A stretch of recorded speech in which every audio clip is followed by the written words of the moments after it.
Hay Derecho, con Silvia López Pintor Quesada.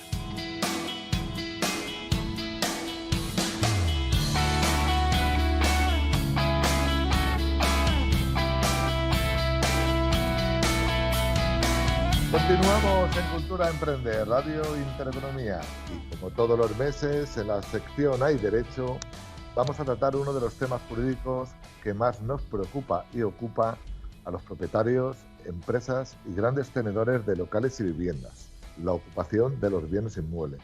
Por ello, contamos con la abogada Silvia López Pintor Quesada, especialista en dicha materia y CEO de Quesada Abogados. Buenas tardes, Silvia. Hola, muy buenas tardes. Bienvenida a tu casa un mes más. Bueno, oye, antes de entrar en materia, precisamente esta semana estuve con una compañera del curso de marketing y, bueno, lleva viviendo casi toda la vida en Canadá y no se podía creer lo que pasaba en España con la ocupación y decía que era el mundo al revés. O sea, ¿qué estaremos, no? ¿Qué imagen estaremos dando en el exterior? Me pregunto. Bueno, aquí la verdad es que en España con el tema de la ocupación hacemos lo que podemos. Desde luego, desde los despachos de abogados intentamos aplicar lo mejor que podemos la ley siempre en defensa de nuestro cliente. No, yo no digo los abogados, digo más las instituciones que se encargan de legislar, me refería. Ajá. Oye, Silvia, siempre que hay una vivienda ocupada, ¿a quien está dentro se le considera ocupa? A ver, coloquialmente siempre va a ser un ocupa. Además es un tema muy mediático, pero realmente lo que se consideran ocupas como tal, cuando sale tanto en prensa y demás, pues es lógicamente pues estas personas que acceden sin título y de forma pacífica a una vivienda y se quedan. Bueno, tienes ahí a mi compañero Víctor que quiere hacerte una pregunta también. ¿Qué tal, Silvia? Bienvenida, ¿cómo estás? Buenas. Oye, cuéntanos qué tipos de ocupación podemos encontrarnos y vías jurídicas para recuperar esa finca ocupada.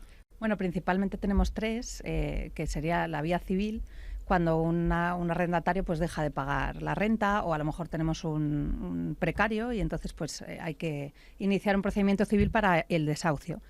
Luego tenemos en la vía penal dos vías, que sería pues cuando alguien accede de forma violenta a una vivienda habitada, que es allanamiento de morada. Y la tercera vía, que es la que me refería antes, que es precisamente pues cuando acceden de forma pacífica y se instalan allí. Y tenemos los que llamamos... Como quien no quiere la cosa, ¿no? Así tal cual. Entran, pasan y aquí me quedo. Y aquí me quedo.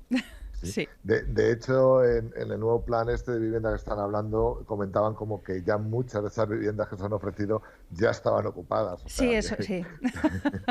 Sí, es curioso, es curioso. Alejandra, seguro que algo se te ocurre. Cuéntanos. Siempre se me ocurren cosas, Angelito, pero sí, quería preguntarte, Silvia, ¿existen además mecanismos adicionales extrajudiciales? Hombre, siempre tenemos la vía de intentar llegar a un acuerdo, de personarse el propietario en la vivienda e intentar, pues por las buenas, una salida pacífica y además con un coste más reducido que si se tiene que acudir a cualquiera de las vías, penal o civil, me da igual, pero por lo menos intentar que se vayan, incluso se les llega a ofrecer una cantidad de dinero, pues bueno, para aliviar ese desahucio de esa forma, por llamarlo de alguna forma. Luego también tenemos pues la prevención. Lógicamente las alarmas pues ayudan mucho, con alarmas, cerrojos, las puertas pues con unas características especiales de seguridad. Blindadas, ¿no? Claro, las alarmas está muy bien porque en cuanto hay un salto de alarma pues ya acude la policía y por lo menos ya tienes eso es disuasorio antes de que entren y si entran pues por lo menos tienes que acude la policía o la Guardia Civil en su caso. Y luego tenemos, pues bueno, hay un caso curioso que además quiero comentar, que es pues cuando hay un propietario que ve ocupada esa vivienda de la forma que sea y tiene licencia de armas, lógicamente esa licencia se gestiona a través de la Guardia Civil. La Guardia Civil tiene que tener control de ese arma y dónde está. Entonces ahí sí que es una vía súper rápida, porque es que además de ese allanamiento de morada o de esa ocupación tenemos una tenencia ilegal de armas por parte de la persona que ha ocupado esa vivienda. O sea que, bueno, tenemos ahí una vía interesante de análisis, ¿no? Porque al final, bueno, pues no todos lo tienen por qué saber, ¿verdad? Claro, sí. Hombre, es que además en España pues tampoco todo el mundo tiene una licencia de armas así como así. Pues cazadores o gente por razón de su trabajo. Claro, claro, cazadores seguramente sí que no haya bastantes con licencia de armas, supongo, vamos. Silvia, recuerdo que hemos hablado en otras ocasiones sobre la ocupación, aunque yo creo que siempre ha sido desde el punto de vista de los particulares, ¿no? Pero, ¿qué ocurre con estos grandes tenedores o con empresas que se dedican a ello? Pues es que, vamos a ver, y ahí entro un poquito de refilón en la nueva ley de vivienda. Está muy bien el tener en cuenta si hay un gran tenedor de pisos que se consideraba anteriormente a partir de 10 pisos destinados al alquiler, y ahora lo que se pretende es reducirlo a 5, pero tenemos que, aquí es que chocan y se vulneran varios derechos. O sea, por no vulnerar el derecho a una vivienda digna de una de las personas, que es la que ocupa, estamos vulnerando el derecho a la propiedad privada de quien ha decidido, pues por ejemplo, una empresa. A lo mejor esa empresa tiene esa serie de viviendas y las arrienda, y con ese dinero que obtiene sustenta a otra parte de su empresa. Es más, los propios salarios de sus trabajadores, los trabajadores tienen familias, es que hay que tratar el tema con cuidado. O, por ejemplo, un particular que en vez de, no sé, invertir en un fondo de pensiones o en un plan de pensiones o en otro producto financiero, decide invertir ese dinero ganado con esfuerzo o por herencia o como sea, pero legalmente, y es legítimo, decide que, bueno, pues que lo quiere destinar a ese arrendamiento y con eso sustentar su familia y su futuro. Es que tampoco podemos privarles o podemos vulnerar un derecho a favor de otro. La verdad es que es complejo el tema, es complejo. Ajá. Oye, Silvia, antes no quiero dejar pasar por alto, has hablado del tema de la alarma y que cuando salta la alarma, pues bueno, pues se avisa a la policía, porque Sí. el tiempo de comunicar la ocupación es importante en estos casos. Depende de cómo hayan accedido a la vivienda. Si acceden de forma violenta y en una vivienda habitada, como es allanamiento de morada, es inmediato. Entonces es ese hecho el que hace que tenga que ir pues el cuerpo de seguridad que corresponda, si es guardia civil o si es policía. Es importante. Si es una ocupación de otra forma, pues no es tan inmediata la respuesta. La respuesta me refiero de esos cuerpos de seguridad.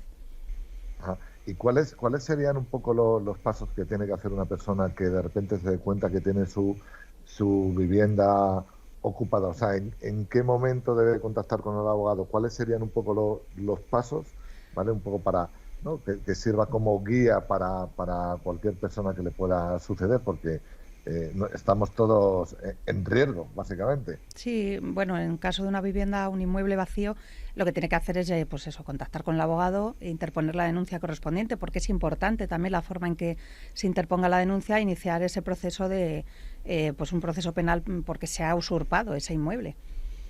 Se ha usurpado. En caso de que te llegues y te encuentres con una vivienda en la que tú resides y te encuentras con alguien dentro, es que es, bueno, ahí el filo entre el allanamiento y la usurpación. Importante que tú recibas toda esa información, ¿no? del cliente o del usuario, ¿no? Del propietario de la vivienda, para actuar de un modo o de otro, ¿no? Por supuesto. Además, en casos así de bastante necesidad y urgentes, les vamos a atender en los teléfonos que tenemos 24 horas para estos casos urgentes. O cuando son detenidos o alguna cosa así, sí que tenemos esa vía de comunicación tan inmediata. Oye, antes de que nos digas dónde contactar contigo, quería hacer una pregunta respecto a que mucha gente, cuando le han ocupado la vivienda, tiende a cortarles el agua, la luz, etcétera.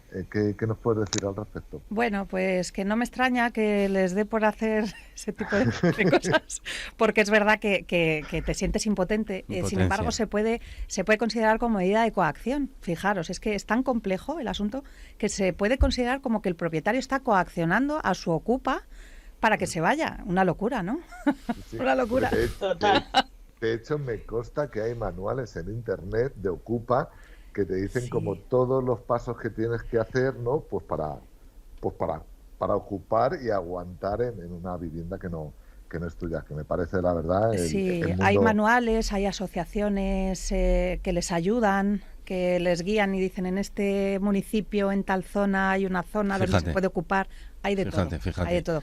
Oye, para la próxima, un manual de cómo, ¿no? Desocupar. Desde ¿Cómo la desocupar? forma legal, a través Sí. de vosotros, claro que sí. Bueno, Silvia, oye, comenta a los oyentes dónde pueden localizarte, dónde contactar contigo, no solo sobre estos temas, sino sobre otros temas que llevas, si los quieres comentar también. Sí, claro. Bueno, pues nosotros somos especialistas en derecho civil y laboral y penal. Sabemos que, bueno, saben los oyentes que tenemos las oficinas en Alcalá de Henares, en la calle Francisco Díaz, número 1, piso 1, puerta 2. Y bueno, nos tenéis en redes sociales, que es Abogados, en Alcalá de Henares. Y tenemos presencia también en LinkedIn y en Instagram. Y los teléfonos que tenemos habilitados es el 696-979752 y el 912-2559. Pues muchísimas gracias, Silvia, como todos los meses. A vosotros.